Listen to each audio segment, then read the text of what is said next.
In the summer of 79 AD, the Bay of Naples was a jewel of the Roman Empire, a vibrant landscape dotted with prosperous towns like Pompeii and Herculaneum. Far across the bay, in the naval port of Misenum, a young man named Pliny would soon bear witness to a cataclysm that would forever scar the land and imprint itself on history. He was Pliny the Younger, and his letters, written years later, offer the most vivid and chilling account of Vesuvius's eruption, painting a picture of fear, confusion, and the overwhelming force of nature unleashed. Misenum was a bustling hub, home to the Roman fleet and a favored retreat for wealthy citizens, including Pliny the Younger and his renowned uncle, Pliny the Elder. Daily life unfolded in elegant villas overlooking the tranquil sea, a rhythm of scholarship, military duties, and leisure. The distant mountain, Vesuvius, was not seen as a threat but a familiar backdrop, its slopes green with vineyards, its summit silent. No one living remembered its last fury. It was simply the mountain, an ancient, dormant giant. Weeks, perhaps even months, before the final catastrophe, the earth began to rumble. Minor tremors were a common occurrence in the region, often dismissed as typical seismic activity. However, in the days leading up to August 24, 79 AD, these tremors grew in frequency and intensity.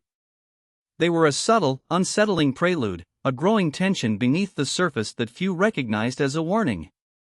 People felt the ground shift, crockery rattle, but life, with its endless demands, continued largely unheeded. It was around 1 in the afternoon when a truly extraordinary sight appeared above Vesuvius.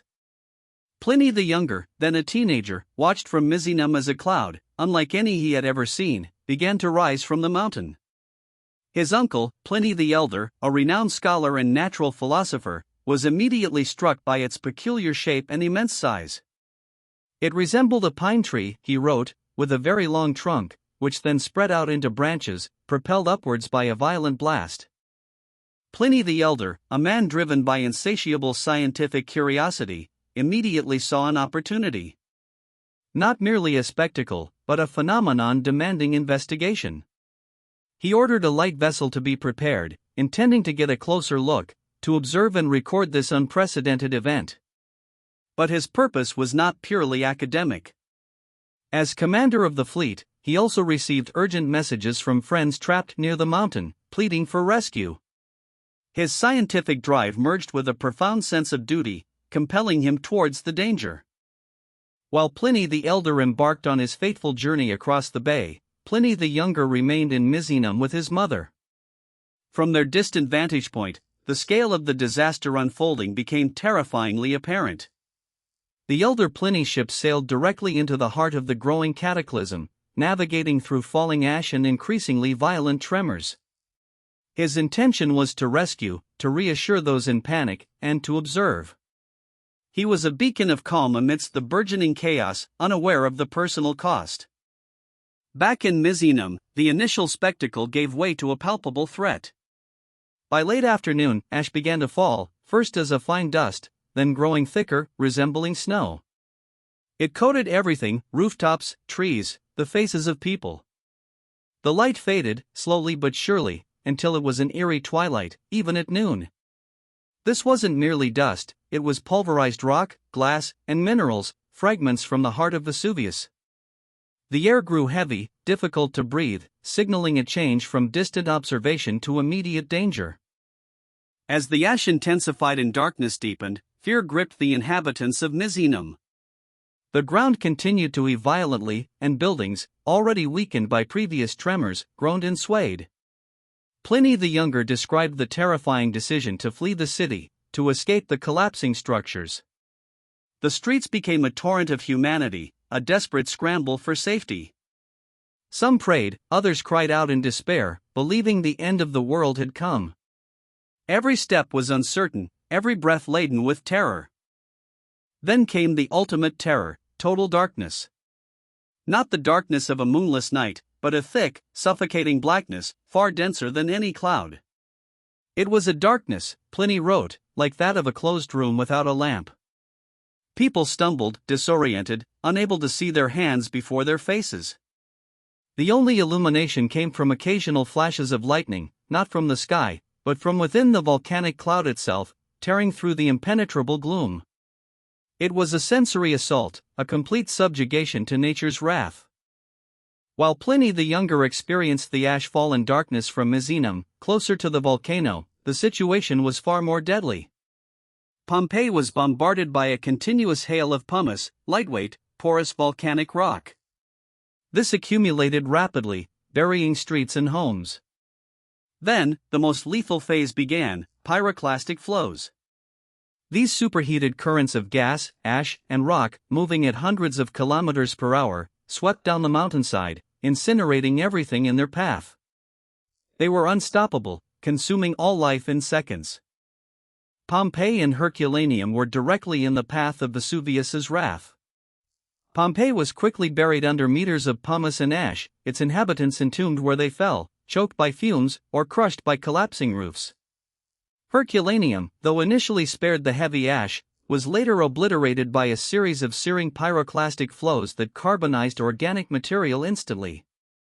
These flows, a deadly mix of volcanic gas and fine ash, could reach temperatures of 700 degrees Celsius, leaving behind only the ghost-like imprints of human forms. Amidst the chaos in Misenum, Pliny the Younger worried intensely for his ailing mother. Her fear was profound, but her resolve to stay with her son was unwavering. She urged him to save himself, to flee, but he refused to leave her. Their bond, tested by the overwhelming terror, highlights the personal stakes in a disaster of this magnitude. This shared ordeal, the clinging to familial ties amidst the disintegration of the world around them, is a powerful testament to the human spirit in extremis. One of the most terrifying phenomena Pliny witnessed was the sea itself, retreating and then surging forward. The powerful earthquakes caused the coastline to dramatically change, exposing the seabed in places, only for massive waves to crash back in, threatening to engulf those fleeing along the shore. This unpredictable behavior of the sea added another layer of horror to the already apocalyptic scene, disrupting any semblance of order or escape, making the entire natural world seem to turn against them. Pliny the Elder, having reached Stabii, bravely tried to calm and reassure his friends. Though suffering from a chronic respiratory condition, he continued his observations, making notes. But the air grew thick with fumes and fine ash. He collapsed and died, likely from a combination of his asthma exacerbated by the toxic gases. His servants found his body days later, seemingly at peace, untouched by the physical destruction that surrounded him.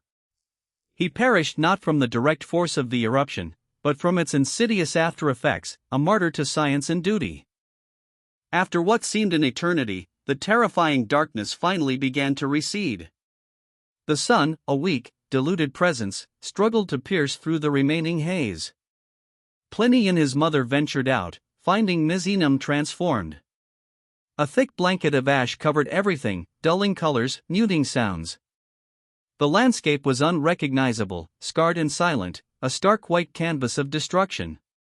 The familiar landmarks were gone, buried or obscured, a testament to the immense power that had swept through the region, altering it forever. Slowly, life in Misenum began to re-emerge, adapting to the changed world. But for Pompeii and Herculaneum, there was no return. They lay buried, preserved by the very forces that destroyed them, sleeping beneath layers of ash and pumice for nearly 1,700 years. Their rediscovery would eventually offer an unparalleled window into Roman life, a snapshot frozen in time, thanks in large part to the detailed account left by Pliny the Younger, the observant survivor who watched an entire civilization crumble. Pliny the Younger's letters to the historian Tacitus were not just personal recollections, they were a deliberate attempt to document the events, to ensure his uncle's bravery and the scale of the disaster were never forgotten. His detailed, dispassionate observations, even amidst terror, provide an invaluable record. He gave us not only the sequence of geological events but also a deeply human perspective, the fear, the resilience, and the sheer helplessness in the face of nature's raw, untamed power. His words transcend time. The eruption of Vesuvius in 79 AD serves as a powerful reminder of Earth's volatile nature.